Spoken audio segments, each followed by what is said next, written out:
Welcome to the weekly update, where we'll go over the action in the market for the previous week and then see how things look for the week of September 19th through the 23rd.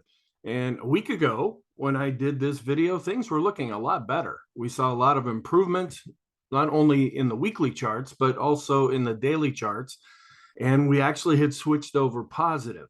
Well, then Tuesday happened this past week, when the CPI came out, and it didn't decline as much as folks had hoped. And we had a real paradigm shift in the market and one of the biggest down days that we've seen in a long time. And that shifted everything back to negative, with some of the weakness following on our weekly charts. So let's go back and talk about what happened. The inflation has peaked scenario has failed again. This is the scenario that the markets have been using. I think this is the fourth time now in 2022 where they thought, okay, yeah, sure, the Fed's raising interest rates, but look at inflation. It's gone way up. Now we're starting to see some weakness in our economic reports. So that must mean that the Fed's going to stop and maybe even start lowering interest rates. And that's really supportive for stocks. The bond market was playing into this. The stock market was playing into this. Well, every time that's happened so far in 2022, the markets have had to switch back to saying, no, we're still in an inflationary environment. The Fed has not pivoted yet anyway. And they're going to keep raising interest rates until they feel they can get inflation under control. Now, what the damage is going to be from this continual rise of interest rates, that's down the road. There's people that are speculating, and it's going to really affect the economy. But what the markets have been really fixated on is that inflation is going to start coming down, and that's just not happening. A lot of this was looking at the Fed and what they're doing. Well, this last little run up that we saw a week ago, that was in anticipation that the CPI was going to come down. When it didn't come down as much, and in fact, the core rate was up double what they thought, that really spooked the markets again. We saw a nice little sell-off, one of the biggest ones we've seen in quite a while. And now we're back to this point of being more defensive with things. So the CPI report was not received well. That's kind of an understatement, and sent stocks to much lower levels on Tuesday. By the end of the week, the S&P also fell below the 3,900 level. That had been acting as support. We had a trend line that we were showing, and I'll bring up a chart of that. And as long as we stayed above that, things were looking better. Well, we fell through that.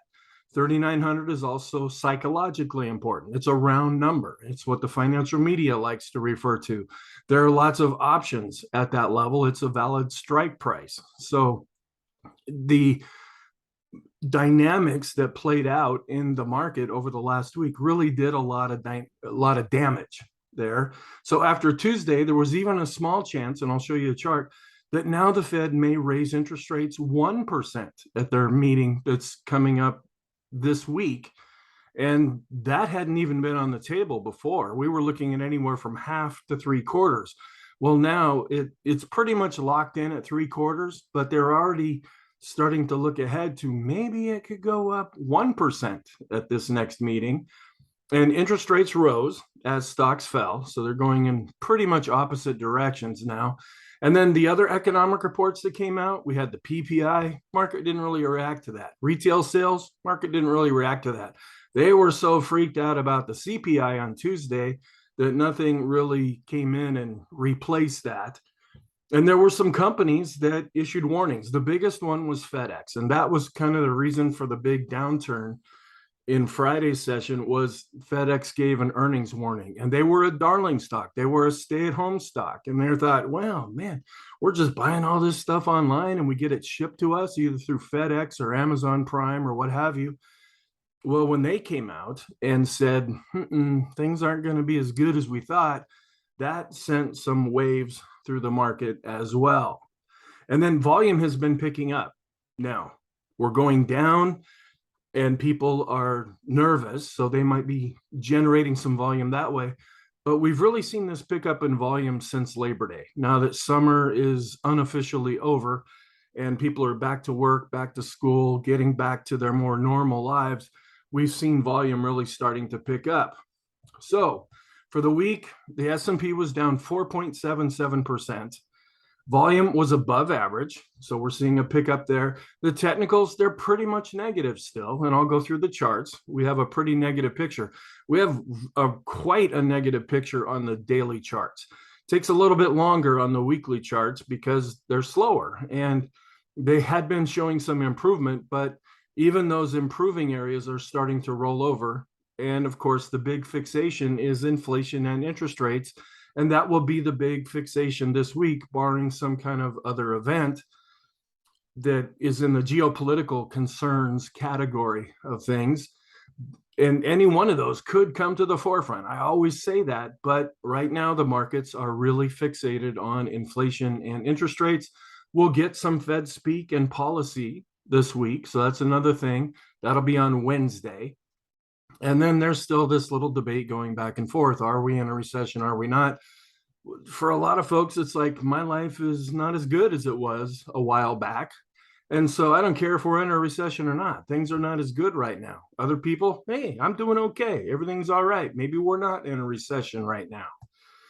And the condition of our trend, it's still weakening because we saw some strength coming through, but it is still negative overall. And I'll show you that chart. So here's the daily chart going back to Monday, where we gapped higher and everything was looking good. We didn't really move all that much, but you can see this run up that we had into the CPI coming out. And we had kind of stopped right at a tipping point. Even though this was looking a lot better, the market had been kind of anticipating that it was going to go higher from here. Then the CPI report came out, and man, did we tank.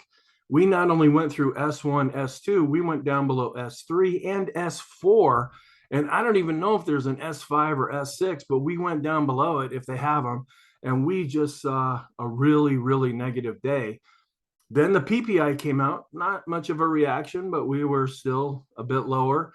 Then retail sales came out, not much of a real reaction. We danced around a little bit, but we ended lower. And then on Friday, after FedEx came out with their information, we gapped lower again and ended up going sideways, but we came up a little bit from the bottom there. We didn't close right at the lows on Friday. So for the week, the Dow was down 4.1%, the NASDAQ 5.5%, the S&P was really down 4.77% as I calculated, and the small caps, which have been struggling, they were down 4.5%. Not a good week. This is how the indexes performed over the previous week, with the NASDAQ 100 and NASDAQ leading to the downside, with the Dow holding up the best on a percentage basis. Now, I just count the 5 trading days. I don't go from Friday to Friday on these charts. This is going back to the all-time high, showing how the NYSE has been holding up the best, followed by the Dow, where the NASDAQ and the NASDAQ 100 have shown the most weakness. And the S&P is just under that 20% decline from the all-time high, that border that they consider a bear market, but that we did go into earlier this year. Here's how the sectors performed for the week. Every sector was down, with materials, industrials, and communication, which has been getting hammered really bad. They were down the most when you had energy and healthcare being down, but down the least overall. And here's how they performed over the 5 trading days, with healthcare being down the least and tech being down the most. Current market valuation, they finally updated some things here. They still have us at fairly valued, but we'll go through and look at some of these charts. This is their overall score, where we're above this black dashed line and we're not up to the yellow line. So when we're in this area, that's considered to be fairly valued. But when you look at the yield curve, we're back to being overvalued. Stocks have been going down, yields have been going up. We're back up to this 1 standard deviation, which is the yellow line. And when we get to that area or above, we're considered to be overvalued. Also, the Buffett indicator, when you take the price of stocks and compare it to GDP, we're still pretty far away from the historical trend line. We're right on that trend line. So if we drop a little bit below, that'll be fairly valued. If we continue to stay above, that'll continue to be overvalued. Price to earnings, we're still looking expensive. When we look at the price of stocks versus their earnings, we're just on this yellow line, a little bit above it right now. So that means that stocks are expensive. Now, this takes into account the trailing earnings. When you look at forward earnings, we're still kind of expensive because earnings estimates are coming down, but they're more fairly valued. We're below the 20 level. I think we're at about 17 or so right now. The interest rate model, because historically interest rates remain low, I know it's kind of hard to believe, but they are, they're still below this, they're right about at this black dash line. So we have fairly valued. As long as they stay below the yellow and above this kind of, I don't know, pukey green here, that'll be fair value territory. And then margin debt, which hasn't been updated since the end of July, it's also considered to be fairly valued. And our mean reversion, because of the drop, we dropped below the 1 standard deviation yellow line, and we're just slightly below that because of the declines. That's telling us that we're more fairly valued now, but we're still kind of far away overall. Sentiment, as of Friday's session, we're starting to see some more fear coming into the market. We had been neutral for a number of days, kind of in little above, little below 50, and kind of we're drifting more to the left side of neutral. Well, with the declines, we're starting to get a little more fearful. Here's the historical chart of that. And here's another measure of sentiment where we're tilting over more to the left side, which is just showing that there's more fear. So they kind of confirm each other from what we're seeing. Now, this data is a week old, and the active asset managers, they were playing into this bounce that we saw a week ago also. Now, it's probably going to decline when we see this chart again because of the big decline that we saw in the market. But it was improving, but it's probably not going to continue to improve. Here's the latest reading with the Rydek Bear Bull ratio, showing we're just about in the middle. We're not showing excessive fear yet, and we're not showing excessive greed or complacency. We're kind of in the middle right now. And the latest reading of the American Association of Individual Investors, this also plays in the bounce that we were seeing. This data is about a week old. It's probably really going to drop. They weren't quite as pessimistic as they were before, but man, they're probably going to freak out a lot with the next reading and probably be back down quite severely. So that can be used as a contrary indicator if we start to get excessively negative. We also had the preliminary reading of consumer sentiment. It improved slightly. They expected it to be up to 60. It got up to 59.5, where we had dropped all the way down to 50. There's still a really big spread between the 2-year yield and how people are feeling about things, but it is coming down slightly. So, and that's probably due to gas prices coming down. That's because that's what people feel. They see that all the time. They have to deal with it all the time. And with gas prices coming down, we have a midterm election coming up. So there's some maneuvering going on there. It's helping people feel a little bit better. And then the latest GDP now was updated, and they actually dropped it 1%. It's still positive, but it had been up around 1.5%, what they were figuring GDP would be for the third quarter. Now it's at 0.5%. What's going to happen if they revise it a little bit and it ends up dropping? We'll have to see how it goes with this. Then we have the spread between the risky bonds and the not as risky bonds. They're still doing okay. They're not really freaking out as of yet. And then our Chicago National Financial Conditions Index, it's still below the black line and actually declining slightly. So we're still holding up as far as these measurements are concerned. Here's some Isabel Net charts. They're still predicting this drop off in inflation. This blue line is the headline. That's what they print in the media and the financial channels and all that. They're expecting it because it has been coming down. They expect it to continue to go down. And then the core rate, when you take out food and energy, you know, the things that we have to have just to live, they're also expecting that those prices are going to continue lower. And this is what the market's been latching on to justify going higher. But every time it tries to latch onto this, something seems to happen, whether it's a speech in Jackson, Wyoming, or the CPI coming out, the market just gets dashed. All right.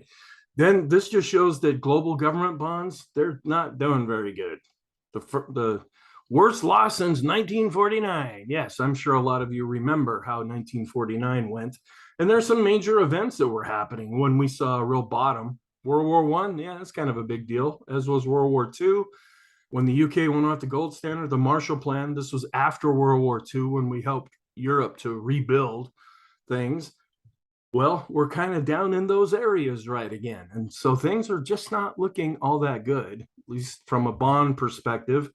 The insider transactions, after we saw a real spike up when we were seeing some improvement in the market, well, we're now back down into the kind of neutral area. And as we continue to fall, this becomes more and more bullish. So this is kind of a positive reading right now. This is just talking about the worst outflow. Well, wouldn't it be the best outflow? I don't know. But we're seeing a lot of money just coming out of European stocks since 2016. Well, that wasn't all that long ago, but we are seeing there's a lot of problems in Europe right now. And they've got energy issues, not only the passing of the Queen, but other things. And it mainly has to do with energy. And a lot of times, what precedes in America is what has happened in Europe. Not all the time and not always a complete duplicate, but we want to keep an eye on what's going on in Europe. They're predicting a very difficult winter for folks, and where they can't even afford or even have the ability to heat their homes or get electricity, or what's going to happen with all that. Is that eventually going to make its way to the US? That's kind of the fear right now. And then this is just predicting, what if we have a 0.1% month over month increase in the CPI? That's the yellow line. Then eventually we'll work our way all the way back down to 2%. This is what the Fed's trying to get back to. Okay. Officially, we're at what, 8.3%? If you look at it the way we calculated in 1980, we're at like 17 or 16.5%. Yeah, we got quite a ways to go to get back down to this 2% goal. But this chart is assuming it's going to take a little bit longer. If we have 0.5% month over month inflation, if it's 0.3, 0.7, this just measures how long it would take for inflation to decline if the CPI keeps advancing the way it has been. Here's the VIX, which we're not really seeing it spike up all that much. For the declines that we've seen, it's just kind of ticked up. It's not really giving us an excessive fear reading right now, either on the line chart or on the bar chart. The Ulcer Index is kind of coming back more down to neutral. It bounced up just a little bit. This is the weekly chart. We're seeing just about the same reading with the daily chart now. And then the possible positive scenarios, those are back in the closet again. I update those charts in the daily videos that I do, but as long as we're going down, we might be generating some new signals with some of those scenarios and setups that we look at on a pretty consistent basis. So I'm not going to go over those charts in this video here. This is also showing where we look back using the Shiller PE ratio, where we're still very overvalued.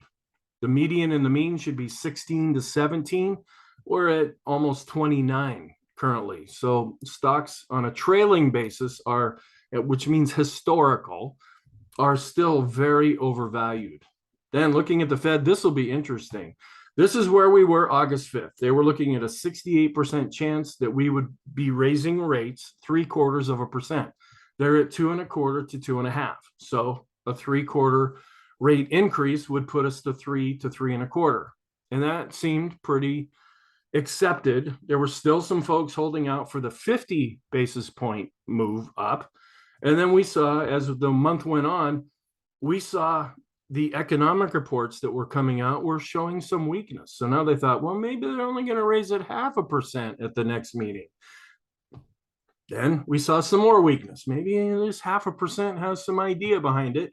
Then at the end of the month, this is when we started to see some strength coming back in. Now it looked like the 75 basis point move was going to be what folks were going to do. Then after the employment report, it was getting back to about even at 57%. And then it was almost in the bank, no problem, a week ago that there's a 91% chance. This is after a Wall Street Journal article came out. There was a lot of the talk in the financial media that, yeah, this is what's going to happen. And there were still a few folks in the 50 basis point camp, but it looked like this was pretty much locked in. After the CPI came out, look what happened. This is a real shift where now there's still an 82% chance that we'll have a 0.75% increase, but now 1% is on the table. And as of Friday, there's an 18% chance of that happening. Now, is that very likely? It started off a lot higher. It was about 40% or so earlier in the week after the CPI came out, but it's been declining since then. But just the fact that the 50 basis points, that's gone. And now that the 1% is even considered, that has the market really nervous right now. We are showing how the Fed balance sheet is decreasing as they're letting a lot of these assets that they purchased as part of quantitative easing, they're letting a lot of those just expire. Because there are a lot of futures contracts or maturities and bonds and things like that. So we are seeing the Fed balance sheet starting to come down. Breadth, it really took a hit. It declined both based on price and volume. The advanced decline ratio is now below 0 after it had been improving. And our new highs, new lows, turning up a little bit, but we're still in a pretty solid downtrend, and we're still declining if we go back 10 weeks and take that moving average. We're pretty much on top of the moving average as far as accumulation distribution. And so this is still hanging in there for right now. Our trend, this is where our ADX continues to fall. But as the red line is on top, so it's negative, if this starts to go back up, the ADX could also turn back up. And we're seeing the green line really decreasing. So we're in a negative trend that's weakening right now, but it could start to strengthen if we see more downside. The Arun didn't tell us anything. It was flat overall. When you look at the oscillator, the mass index, it's getting close to possibly generating a signal on the daily chart, but we're still pretty far away on the weekly chart. Long term, first I say long term, and then this is a daily chart. This was the damage that was done. A week ago, we were on this trend line, and this was holding up right here and looking a lot better. And we were going back through resistance. We made it through a moving average. We made it above the pivot level. Then we had the CPI come out, and there was still some hope left where we were hanging on to this trend line. Well, then things just fell down, and now we're going down to this S1 level. And we saw a big pickup in volume because Friday was options expiration. And this is a chart that I took a screenshot of this from a podcast, and I'm trying to recreate this myself. The red line here, this is 2008, and how everything, if you remember that was not a good year for the stock market. And it just shows how things really declined. And the blue line is showing the parallels, just how things are playing out. Now, I want to recreate this myself because you can play around with these and you can shift things to say whatever you want. But I'm going to have to see what I need to do in order to create my own chart to reproduce this. But so just take this chart for just something to be aware of. It's suggesting that things could get a lot worse from here. Our pivot points, we broke through S1 and we're below that now. So that's more negative. We're well below the 50 period simple moving average. Our long-term trend is down and showing weakness. You're going to hear a lot of that. The BPI is below 50 and declining. That's negative. The Chaikin oscillator is declining as well. That's negative. Chaikin money flow, for some silly reason, is actually showing a little bit of improvement. The force index is declining. That's negative. Our McClellan oscillator is declining and not necessarily extreme, where the summation index based on price and volume continue to decline. We're still above 0 with price, but we've fallen below 0 with volume. Our oscillators, which again, I'm not a big fan of using oscillators in really long-term charts. And here's a prime example. As we were going up in 2021, look at all these negative divergences that we were seeing. And if you religiously hang on to these things, you would have been out of this whole upward move. It's just the way that they are calculated. And I know I've gone to task with a few folks on that. If you're comfortable with it, do it. I like to use these more as confirmation, not so much to tell me what's going on necessarily. But right now, Our slope is still positive. It's positive on the daily chart. Kind of interesting. But our MACD is rolling over. The KST, it takes a long time for that to move. It's still positive. The tricks, the PMO starting to show some weakness in the TSI. So it'll take a little bit longer for these charts to roll over. The Swinland Trading Oscillator, we dropped below zero based on price and slightly below based on volume. So that is negative. Here's the PMO again, but we are dropping below with price and volume. The PMOs that are rising, we're starting to get extreme negative. The PMO buy signals was flat and trying to show some improvement. And the percent of PMOs that are above zero continue to decline. RSI continues to decline and is not extreme right now. The special K is still positive.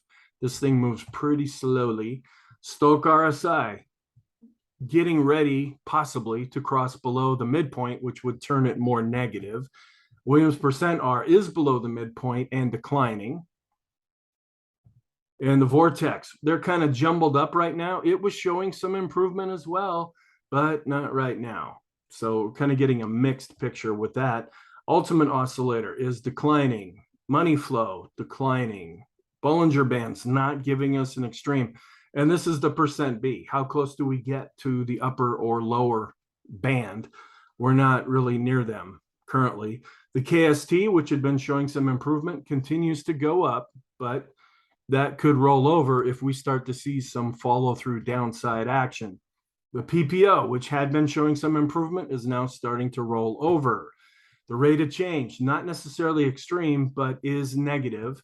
And going back 50 weeks is also negative and not necessarily extreme. Copic curve, not really giving us much now. It generated this signal way back in July, and that was the nice little run up that we saw. And now that we're coming back down and this is rolling over, that signal is pretty much off the table. Now, the Copic curve does not tell us the direction. It just says when this crosses over, something big should happen. Well, it did, but it's not really telling us anything for right now. Here's the Fibonacci retracement. We're coming back down to the 38.2 level. We actually hit that level in Friday's session, but then bounced up off of that. Could we get some support?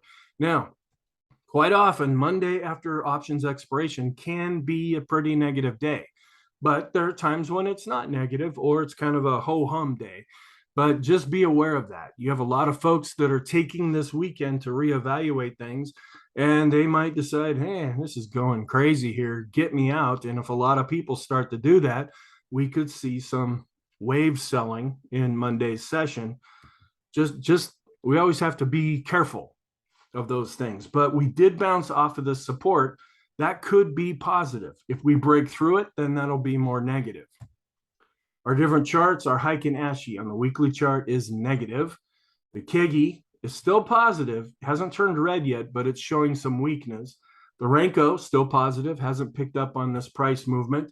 Ease of movement actually showed a bit of an advance over this past week. And our point and figure chart added a new zero and created a warning. It's a point and figure high pull warning. This was generated a while back. And we're waiting to see, are we going to break through this trend line that I'm kind of trying to draw with my cursor here? That could be pretty negative. After we saw a nice run up and now we're coming back down, if we break below this, that would not be a positive thing. Three-line break has now gone negative. Our different trading systems, the Elder system has turned to a red bar. That's negative. Parabolic SAR, this is kind of important. We had been showing dots underneath, which is positive. It just switched now to a dot on top, which is negative. Looking at some broad market issues. This is just looking at different indexes, where here's the S&P, followed by the mid caps and the small caps. Not seeing any real big divergence other than the small caps have been underperforming lately. All stocks are in a downtrend. After showing some improvement, mid caps are also falling below the moving average and in a downtrend. Small caps in a downtrend. The Dow, downtrend. It's going to be broken record time here. NASDAQ, downtrend. NASDAQ 100, downtrend. NYSE, downtrend. Wilshire, downtrend. FANG stocks, downtrend. ARC was down 4.5% after trying to, it actually held up a little bit better, but it's still in an overall downtrend. Software, downtrend. Here's Dow Theory, where we saw a big decline in the transports. A lot of that came on Friday on FedEx News, where they're really leading things more to the downside, and see how utilities are holding up better. They were down, but they're not breaking down. In fact, this is like a new 52-week low here for the transports, where we haven't really reached that level yet with the Dow, and the utilities are still holding up a bit better. Broad market, the CRB is still showing some weakness. It was down 1.85%, but is still in an overall uptrend. Copper, down 1.44%. Gold, which everybody just knows is going to go to the moon, well, it's going in the opposite direction right now. It was down almost 2.5% on the week. And again, a lot of the gold folks out there, no matter what happens in gold, they can find a way to justify it. I choose to follow the charts, and we're seeing weakness, and gold is in a downtrend. And a lot of people in here listening to the gold experts, quote unquote, they're like, buy the dips, buy the dips. Well, a lot of these folks are really seeing some major losses right now. I like to wait until we see confirmation in the charts. We're just not seeing that yet. Same thing with silver.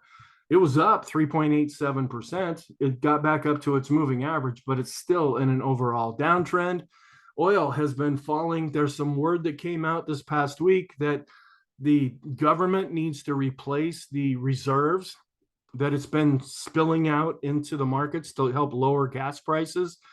And they might do that at around $88 per barrel. But we've actually dropped below that level by the end of the week.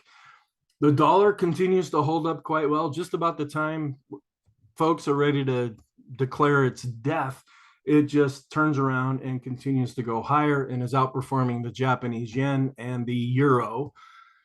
And the bonds are just not giving us any support. They're continuing to fall based on price, and yields continue to go up, even though this is a daily chart. We saw a little bit of a decline in the long end on Friday, but overall, we're just seeing interest rates really going up. Relative studies. Here's our intermarket analysis chart showing how oil's done the best, followed by the dollar, with gold, stocks, and bonds down since the beginning of the year. Bonds, they're not really doing all that much. They outperformed stocks a little bit in the previous week. Here's the monthly chart showing that stocks continue to outperform bonds in the longer term. And gold, which has really been having trouble, and the dollar, which has been doing really well, that's why we're seeing a real decline in the gold to the US dollar ratio. And we're seeing a little bit of a tick up with the gold to the S&P 500, but we might be seeing a death cross here pretty soon as things bounce around. Low volatility stocks still continue to outperform, and they're looking more improved now. Growth to value, growth has been underperforming, so that's why we're seeing a decline on a ratio basis. NASDAQ 100 has really been underperforming the S&P 500. A little bit of a tick up here, but the S&P 100 has been performing the rest of the S&P 500. Discretionary, it's kind of hanging in there, believe it or not. It's actually sneaking in and not breaking down as much as some of the other areas. And then energy, which has been doing really well. Tech, which has really sucked lately. So energy is really outperforming. So what's our outlook then for this week?